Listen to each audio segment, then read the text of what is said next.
Warning, do not watch this alone. Some airports were shut down, some planes were retired, but not everything was cleared. What you are about to hear involves sealed incidents, abandoned runways, and aircraft that should never have flown again. Once aviation is interrupted by death, something stays behind. Before Suvarnabhumi Airport was ever a blueprint, the land it now occupies was a place people avoided for generations. It was a place you didn't go after dark, a place where stories were whispered, not spoken. Long before the first inch of tarmac was laid, this entire area was a vast, desolate swampland, and it wasn't empty. It was used for burials, a final resting place for countless souls. During times of war and terrible famine, it became the site of massed graves. It was also where executions were carried out, a place stained with tragedy and sorrow. The local beliefs, passed down through the years, were firm. The dead here did not move on cleanly. They were not at peace. The spirits were said to sink into the damp soil, trapped in a grim limbo between water and earth. So when the announcement came that a massive international airport would be built right on top of this haunted ground, many locals felt a deep sense of dread. It felt like a violation. As construction began, the modern world of steel and concrete collided with the ancient world of spirits. The first strange reports came from the construction crews. Workers operating heavy machinery, the deafening roar of engines surrounding them, started hearing things, voices, not echoes bouncing off half-finished structures. Not the whispers of the wind or tricks of an overworked imagination. These were clear voices, calling out names from beneath the very ground they were digging into. A chilling, impossible sound that had no logical source.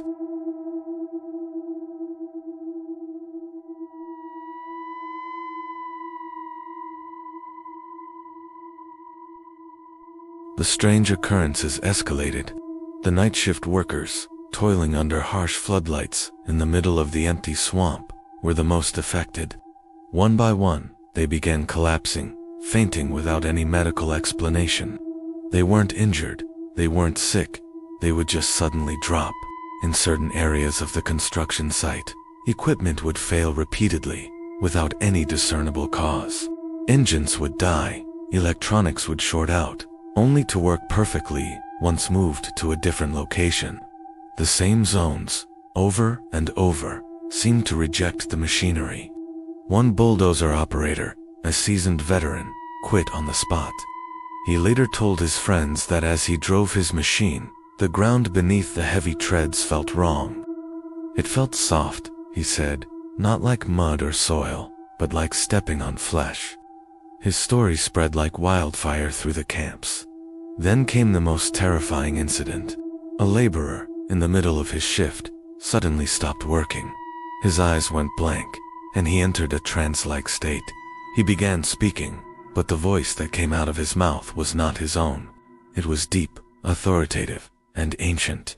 It identified itself as a guardian of the land, a protector of the dead, demanding the construction stop. Of course, officials publicly dismissed everything. It was all chalked up to exhaustion, heat stroke, or mass hysteria, fueled by local superstitions. But behind the scenes, the sheer volume of incidents was becoming impossible to ignore. The workers were terrified, and many refused to continue. The locals, hearing the stories, became more insistent. Their pleas grew louder. This wasn't an engineering problem, it was a spiritual one. They demanded that monks be brought in to cleanse the land before more tragedy struck. The pressure mounted until the project developers could no longer ignore it. They finally conceded and organized a massive ceremony. 99 respected monks were brought to the site to perform a series of complex and ancient cleansing rituals. For days, they chanted prayers, made offerings, and tried to appease the restless spirits.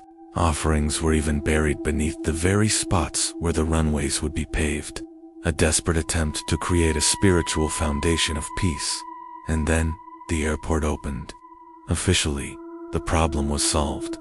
The land was declared spiritually cleared, safe for the millions of passengers who would soon pass through. But those who worked there knew the truth. The activity hadn't stopped. It had just moved indoors. After midnight, when the terminals grew quiet, the real strangeness began.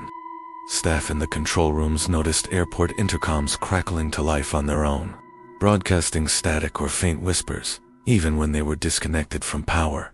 The vast empty terminals, designed to feel open and welcoming, felt occupied. A heavy presence lingered in the air. Security guards on their lonely patrols reported seeing figures standing at the very edge of the light, always just out of the frame of the security cameras. They'd turn to look, and there would be nothing there, just a lingering feeling of being watched. The cleansing had failed. The airport was open, but it was not alone. To this day, certain corridors and sections of Suvarnabhumi Airport remained closed off to the public, and even to most staff. The official reasons are always mundane: maintenance, renovations, system upgrades. But the maintenance logs tell a different story. They show repeated, inexplicable failures of lighting, electronics, and structural systems, all concentrated in the same closed-off areas. There's a rumor about a specific wing in one of the terminals. It's said that the security footage from that area was so disturbing that it was permanently archived, sealed away, and never released to anyone. Employees who have to work near these abandoned sections all say the same thing. The air feels different there. It's heavy, thick, as if you're breathing in something more than just air. The longer you stay, the harder it becomes to take a full breath. It's a physical pressure, an unseen weight that presses down on you. They call it the dead zone. The airport authorities continue to deny that anything is wrong, but the whispers persist among the staff. They know that parts of their gleaming modern workplace don't truly belong to the living. The foundation was built on graves, and some of the original occupants never left. Suvarnabhumi Airport was declared fully operational, a jewel of modern aviation. But the activity never stopped. The voices, the shadows, the heavy feeling in the air, they all became a part of the airport's secret identity. And this disturbing pattern, where the world of the living and the world of the dead collide, isn't unique to this one location. It appears elsewhere, in other airports, on other tarmacs. But it's most potent, most terrifying, where planes were involved in tragedy. Especially on planes that never completed their final journey. What you've just heard is only the beginning. The ground is one thing, but when the spirits attach themselves to the machines, that's when things get far more dangerous. In our next part, we will board an aircraft that has a permanent, unseen passenger list. We'll investigate Eastern Airlines Flight 401, a flight that crashed, but whose crew reportedly never left their posts. They were seen on other planes, in cockpits and cabins, still trying to ensure the safety of their passengers, long after they were gone. Have you ever sat on a plane, waiting for takeoff, and felt a strange chill? A feeling that you're not just surrounded by fellow passengers, but by something else entirely. Airports are gateways to the world, bustling hubs of travel and adventure. But they are also places of last goodbyes, sudden departures, and sometimes, tragic final moments. What if some of these moments left an echo, a permanent stain on the very ground where they occurred? What if some spirits never completed their final flight? Today, we're journeying into the world's most haunted airports, where spectral figures walk the runways and phantom aircraft appear on radar. Fasten your seatbelts, because this flight is about to get turbulent. Our first stop is Archerfield Airport in Queensland, Australia. This isn't just any old airfield. It has a history steeped in World War II. In 1943, a military transport plane, a C-47 Dakota, was taking off. It was a routine flight, loaded with American servicemen heading home. But moments after its wheels left the ground, something went terribly wrong. The aircraft lost control, spiraled, and crashed in a fiery explosion. All 23 people on board perished. It was a devastating loss, a tragedy of war that happened far from any battlefield. For years, the story of the crash was just that, a sad memory, a historical footnote. But then, decades later, the stories began.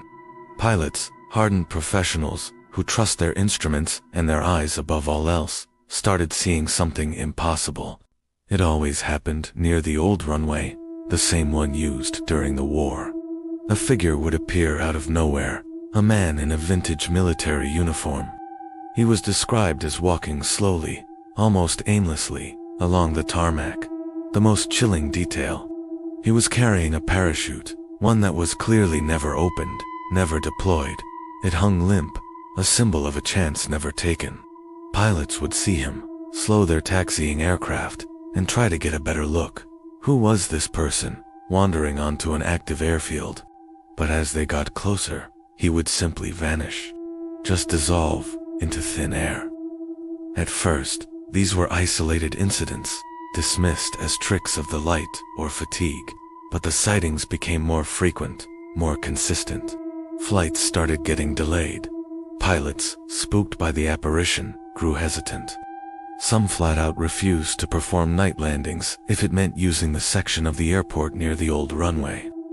The ghost of Archerfield Airport was no longer a rumor. He was becoming a real operational problem. As you can imagine, airport authorities weren't exactly keen on advertising that their facility was haunted. Officially, they denied everything. No ghost, no uniformed figure, no paranormal activity. It was all pilot error, misidentification, or pure imagination. But behind the scenes, a different story was unfolding. In hushed conversations in break rooms and hangars, pilots compared their experiences. They found unnerving similarities. The sightings almost always clustered around the anniversary of the 1943 crash. The details were identical: the old uniform, the unopened parachute, the sudden disappearance. The legend grew. Some pilots even claimed to feel an unseen presence in the cockpit with them just before takeoff. A cold spot, or the distinct sensation of being watched. Others reported that their radios, crystal clear across the rest of the airport, would erupt in a burst of static precisely when they passed the old runway section. It was as if something was trying to communicate from the other side, or maybe just disrupt the living from crossing its path. The silence from the officials only fueled the belief that they knew more than they were letting on. The ghost of Archerfield wasn't just a story. For those who flew there, he was a very real and unsettling part of the job. Now let us cross the globe to one of the busiest airports in the world, Heathrow in London. Heathrow is a city unto itself, a place of constant motion. But when the infamous London fog rolls in, visibility drops, and the airport takes on an entirely different, almost eerie atmosphere. It's during these periods of heavy fog that ground crews have reported seeing him, the Fogman. He doesn't walk or move, he just appears. A solitary figure, standing motionless near parts of the airport with a history of crashes. His description is the stuff of nightmares. His clothing appears scorched and tattered, as if he's just walked out of a fire. But his face is what truly terrifies witnesses. It's described as blurred, indistinct, as if the memory of his features has been burned away. He's an unfinished phantom, a sketch of a man who met a fiery end. He stands there, a silent, terrifying statue in the mist, and then, as quickly as he appeared, he's gone. What's even more disturbing is the alleged response from management. Workers who dared to officially report a sighting of the Fogman were often quietly transferred to different departments or different shifts, away from the areas where he appeared. The message was clear: see it, but don't speak of it. The fog at Heathrow, it seems, hides more than just the runways. Our next tale takes us back to the United States, to another titan of aviation, O'Hare International Airport in Chicago. O'Hare is a logistical marvel, handling thousands of flights a day. The air traffic controllers there are some of the best in the world, trained to handle immense pressure and make split-second decisions. So imagine their confusion and their fear when one day a blip appeared on their radar screens that shouldn't have been there. It was an aircraft, but it had no transponder signal, which is what identifies a plane and its altitude. There was no flight plan filed for it. Air traffic control hailed it on all frequencies, but there was only silence. Controllers scrambled to get a visual confirmation from pilots in the air and crews on the ground. Nothing. No one could see it. It was a ghost plane, a phantom aircraft flying silently through one of the most crowded airspaces on the planet. For a few tense minutes, it tracked across their screens, and then it just vanished. The blip blinked out of existence. The investigation that followed found that the anomaly occurred near the airspace associated with a previous, infamous mass fatality crash. The controllers involved in the incident were profoundly shaken. They refused all interviews, and the official records of the event were reportedly sealed. What did they track that day? A glitch in the system? Or a digital ghost? The echo of a tragic flight replaying its final moments on the screens of the living. These stories from Archerfield, Heathrow, and O'Hare are just a few of the countless tales of airport hauntings from around the world. At each location, authorities have tried to move on. Crash sites were eventually cleared, fenced off, and forgotten by the public. Old runways were decommissioned, torn up, and repaved. New terminals were built over old ground, burying the past under layers of concrete and steel. But these accounts suggest something unsettling. They suggest that you can't just pave over a tragedy. You can't just fence off a memory. When a life is cut short so violently, so suddenly, in a place defined by departures, maybe the journey doesn't always end. These spectral figures, these phantom echoes, seem to be trapped in a loop, forever tethered to their final moments. They are the passengers who never reached their destination, the pilots who never completed their landing. So what happens when the dead don't stay grounded? It seems they wait. They walk the old runways, appear in the fog, and flicker across radar screens. A constant, chilling reminder that some departures are final, but some souls never truly leave the airport. Have you ever wondered what happens to a plane after a crash? I mean, the parts that are still usable? Do they just throw them away? Or do they find their way back into the sky, carrying with them more than just mechanical history? Tonight, we're re-delving into one of aviation's most chilling ghost stories, the hauntings of Eastern Airlines Flight 401. It was December 29, 1972, a brand new Lockheed L-1011 TriStar. Eastern Airlines Flight 401 was on its final approach to Miami International Airport. Inside, 176 souls, the crew was troubleshooting a landing gear indicator light that had failed to illuminate. Distracted, they didn't notice the plane's slow, silent descent toward the ground below. It crashed into the dark abyss of the Florida Everglades. In the chaos and the wreckage, 101 people lost their lives, including the captain, Robert Loft, and the flight engineer, Donald Repo. It was a tragedy born from a simple burnt-out light bulb. In the aftermath, a massive salvage operation began. Parts of the wrecked L-1011 that were deemed salvageable were recovered, cleaned, and certified for reuse. This was standard practice, a way to save money and resources. These components, like galley ovens and storage compartments, were installed on other L-1011s in Eastern Airlines fleet. Officially, these parts were just metal and wires, completely safe. But soon, crews on these other planes began to experience things that were anything but standard, things that defied all logical explanation. It started subtly. A flight attendant would feel a sudden, intense chill in the galley.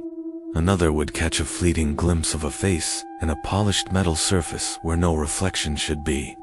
Then, the sightings became more direct, more undeniable.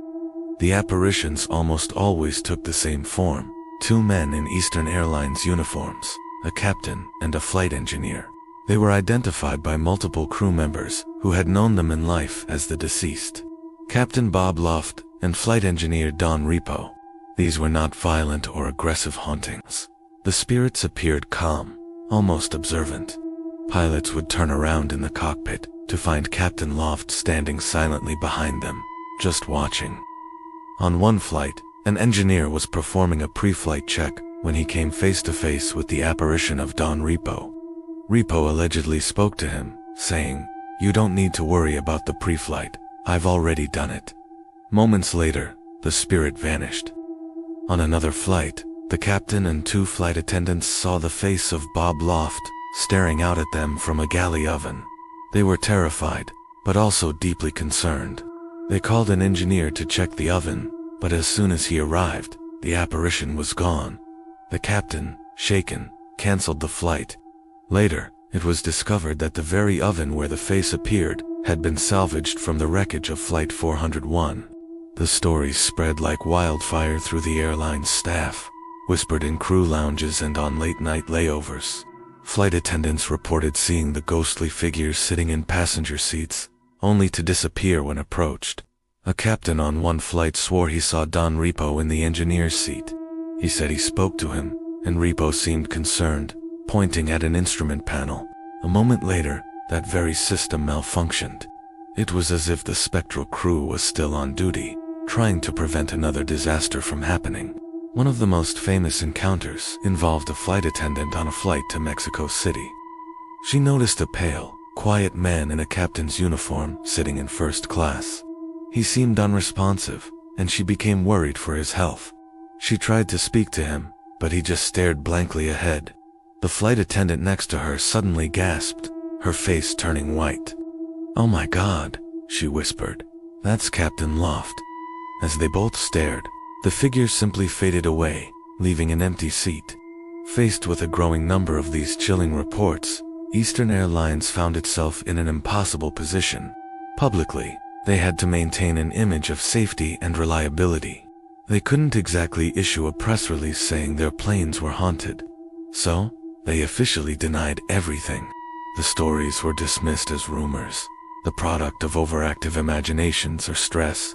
They pressured employees to stop talking about the sightings, and some witnesses were even ordered to undergo psychiatric evaluations. But behind the scenes, something else was happening.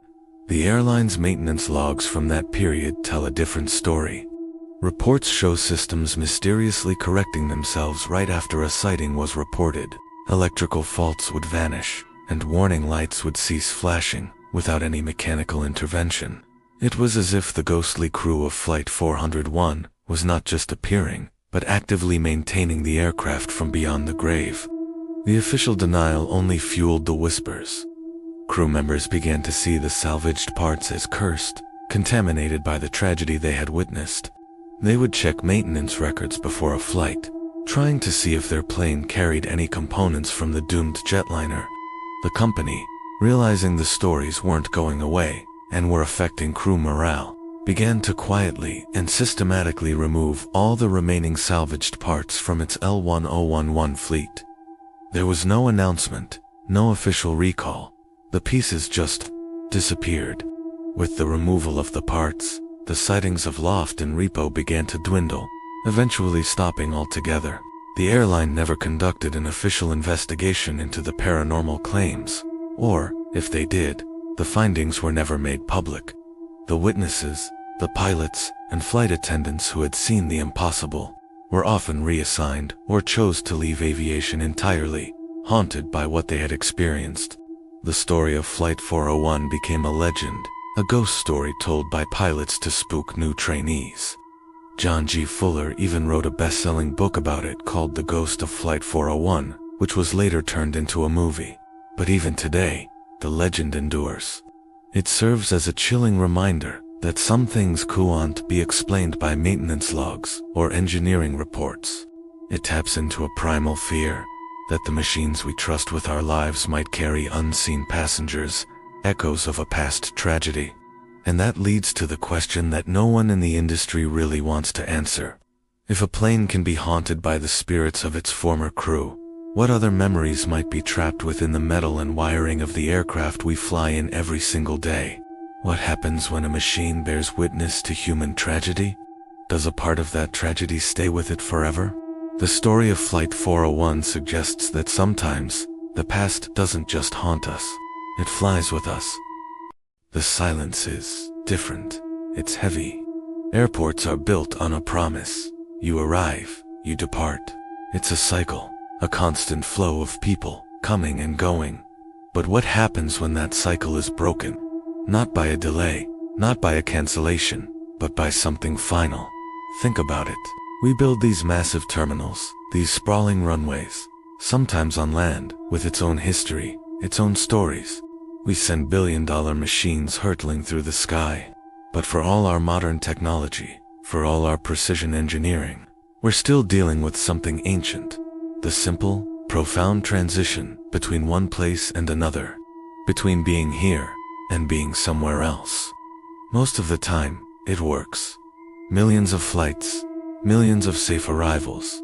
We celebrate it. We take it for granted. We retire old planes, turning them into scrap metal or trendy restaurants. We shut down old terminals, building bigger, shinier ones in their place. We sanitize, we sterilize, we move on. We believe that's enough. But folklore, the stories whispered between baggage handlers on the late shift, the quiet conversations between pilots in a lonely cockpit, they suggest something different.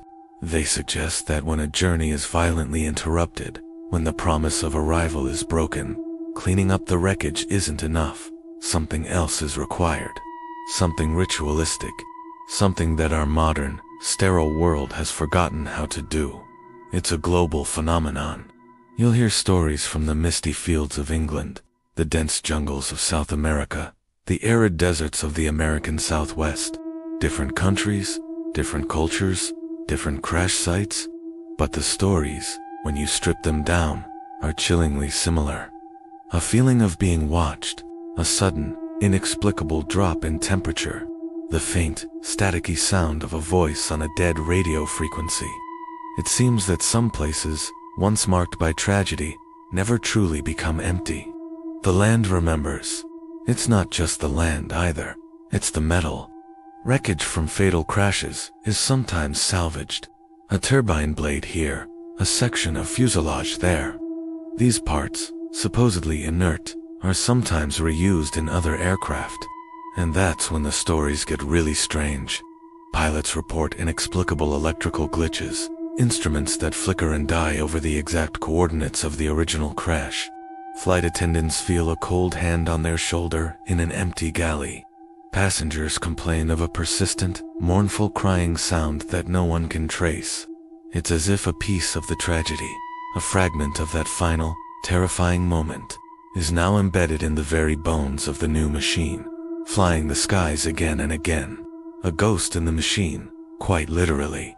The official reports will call it equipment malfunction, weather anomalies, crew fatigue, but the people who experience it know better. They know that some things can't be explained away by a maintenance log. They know that when you disturb a place of tragedy, you risk waking something up. And once it's awake, it doesn't always stay where you left it. Investigators who work these crash sites, the ones who walk through the debris fields and piece together the final moments, often report the activity following them home. It starts small, a shadow in the corner of their eye, the feeling of a presence in the room when they're alone. Then it escalates. They start having nightmares, vivid and terrifying, replaying the crash from a passenger's perspective. They feel the jolt, the fall, the impact. They wake up screaming, drenched in a cold sweat. It's not just the investigators. Airport workers, the ones who operate the control towers or patrol the empty runways at 3 in the morning, they have stories too. They hear footsteps echoing down a deserted concourse, long after the last flight has departed. They see figures standing at the end of a jet bridge, figures that vanish when they get closer. And then, it follows them. They get home, exhausted after a long shift, and hear the faint beep of a gate scanner from their empty living room. They hear the quiet, polite cough of someone waiting behind them in their own hallway. Pilots are not immune. Some dream of endless landings, a perpetual loop of approaching a runway they can never quite touch down on. The lights of the tarmac stretch out before them, a beautiful, welcoming sight, but the plane never descends. They are forever suspended between the sky and the ground, trapped in a final approach that never ends. The activity, you see, doesn't stay contained within the airport fences or the crash site perimeter. It latches on. It follows those who were present, those who bore witness to something that was left unfinished.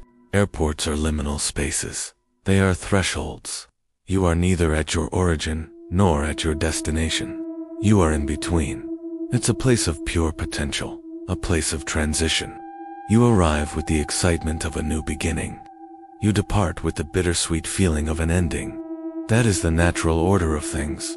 But when death interrupts that process, violently, and without warning, something gets stuck. That energy, that potential, doesn't just dissipate. It remains suspended in that in-between state. Think of it like a recording stuck on a loop, a departure that never completed, an arrival that was never met. The souls, or the echoes, or whatever you want to call them, are not alive, but they are not entirely gone either. They are simply waiting for a flight that will never be called, waiting for loved ones who will never greet them.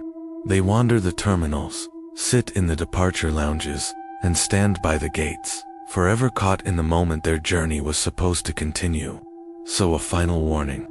If you work near an old, abandoned runway, one that's been reclaimed by weeds and cracked by time, and you see the ghostly shimmer of landing lights in the fog where no lights should be, turn away.